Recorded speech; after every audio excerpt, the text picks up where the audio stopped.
लोग अपने channel LDS classes पर स्वागत करती हूँ। दोस्तों, आज मैं आप लोगों को भारतीय संविधान के बारे में बताऊंगी। भारतीय संविधान में 395 अनुच्छेद हैं, 22 भाग हैं और 12 अनुसूचियाँ हैं। भाग 1 राज्य और उसका राज्य क्षेत्र, संघ और उसका राज्य क्षेत्र, अनुच्छेद 1 से 4 तक है। अनुच्छेद 1 भारत अर्थात इंडिया राज्यों का संघ है। India that is Bharat shall be a union of state, अर्थात इसके राज्य कभी भी टूटकर अलग नहीं हो सकते हैं। मतलब कि भारत के जितने भी राज्य हैं वह कभी भी भारत से मतलब कि अलग नहीं हो सकते हैं। अनुच्छेद 2 नए राज्यों का प्रवेश या निर्माण, अर्थात भारत के बाहर जो देश हैं उनके कोई भी राज्य या देश जो भारत के अंदर मिलना चाहते हैं उन्हें भारत में हम अनुच्छेद 2 के तहत मिला सकते हैं। इसके लिए राष्ट्रपति की पूर्व अनुमति की आवश्यकता होती है।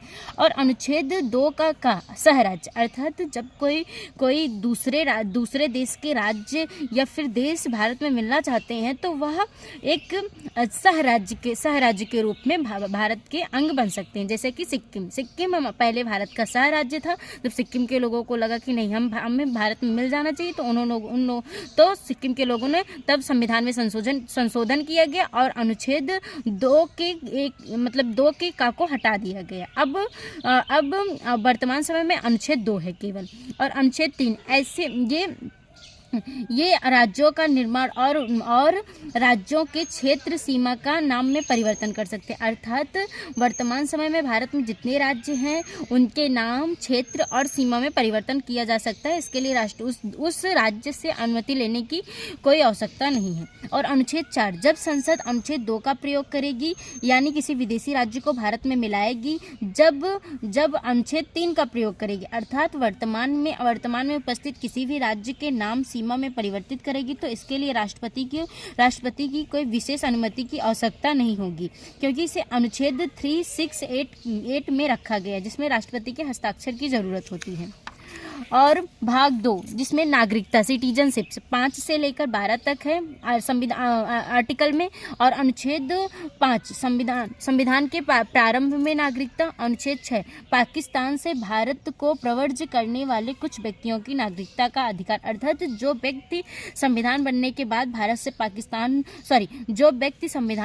बाद पाकिस्तान से भारत में आएंगे उनको नागरिकता नहीं दी जाएगी। और अनुच्छेद 4 स्वतंत्रता के बाद भारत से पाकिस्तान चले गए ऐसे व्यक्ति जो संविधान बनने से पहले लौट आए उन्हें नागरिकता दी जाएगी। मतलब कि स्वतंत्रता के बाद जो व्यक्ति भारत से पाकिस्तान गए और संविधान निर्माण होने से पहले पाकिस्तान से भारत लौट आए उन्हें हम नागरिकता देंगे आर्टिकल 7 के अनुसार। और आर्टिकल 8 विदेशी भ्रमण एवं नौकरी करने वाले भारत की नागरिकता समाप्त नहीं होगी, अर्थात जो व्यक्ति विदेश में रहते हैं, विदेश में भ्रमण करने के लिए जाते हैं या फिर नौकरी करते हैं उनकी नागरिकता समाप्त नहीं होगी।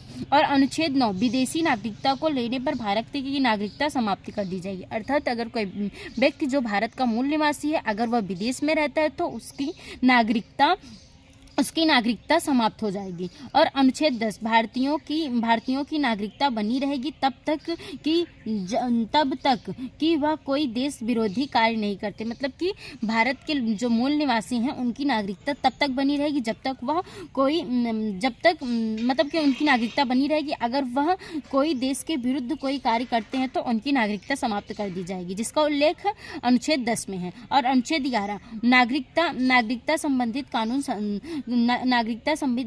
कानून संसद बनाती है। यह जिम्मेदारी गृह मंत्रालय को दी गई है। मतलब कि नागरिकता संबंधित जो कानून होता है वह संसद बनाती है, यह जिम्मेदारी गृह मंत्रालय को दी गई। दोस्तों धन्यवाद। कैसी लगी वीडियो कमेंट सेक्शन में जरूर बताएं।